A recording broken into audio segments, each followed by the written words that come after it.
Hey everybody, Rich Lovell with the Backville Baseball Barn, master instructor with the Epstein hitting system.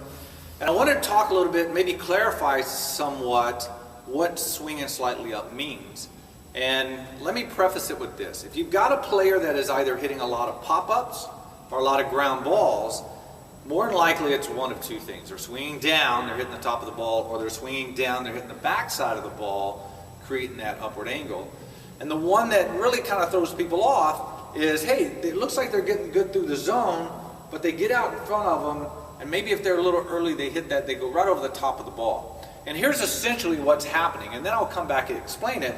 So as they take their stride and they get on path pretty good here, but they get right out here, and then you'll see this. And ultimately what's happening is one of two things. They're either rolling their wrist early, or they're swinging up too much. And I know that sounds odd coming from an Epstein hitting instructor that, hey, they're swinging up too much, but you really can't.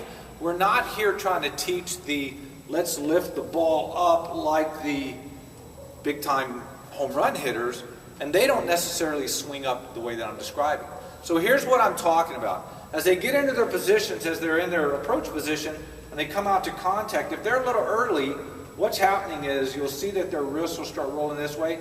I don't know if you can see it, so I'll turn a little more to the camera. You'll see the barrel of the bat starts going up, and then they end in their power V, something like this, and the barrel's pointing up. That tells me that they've started rolling their wrist early. So what do they need to do for that? It's all about the top hand. They've got to really be able to control that top hand. The other thing that you'll see is, and again, I'm going to face the camera, not necessarily to the plate, but as they're coming through here, you'll see them get here, and then they'll start pushing up this way, or you'll see them manipulate this bottom hand, and again, that'll roll their wrist early. This is the key here. As they're in contact and they're pushing out, you'll see the barrel raise up.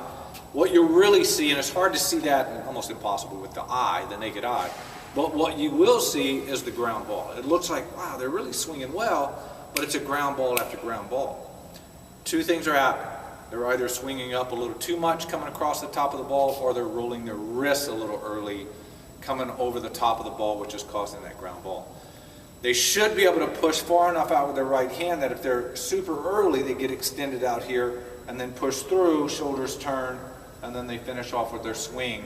Still hitting a ball that's way out front, down the middle, not talking inside, still in the air. A line drive over the shortstop's head.